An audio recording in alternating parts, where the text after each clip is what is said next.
A Rhode Island congressman says last week's indictment of 12 Russians for hacking and interfering in the 2016 election is, quote, the most significant hacking case the U.S. has ever brought against the agents of a foreign state. Our Washington correspondent Morgan Wright has the latest.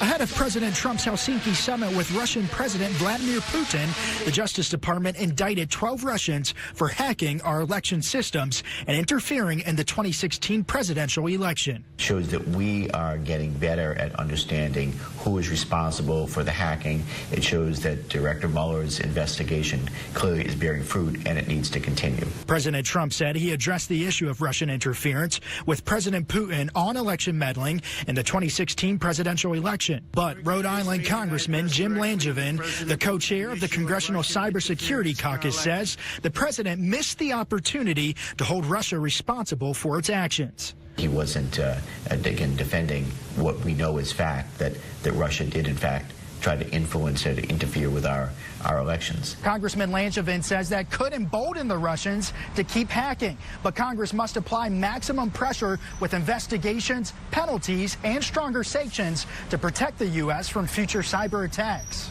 We're kind of fighting this battle with one hand behind our back without the president being out there, leading the charge. Dr. Eric Cole, a cybersecurity expert, says we must do a better job of protecting our critical systems and making it harder for the Russians and outside efforts to break in.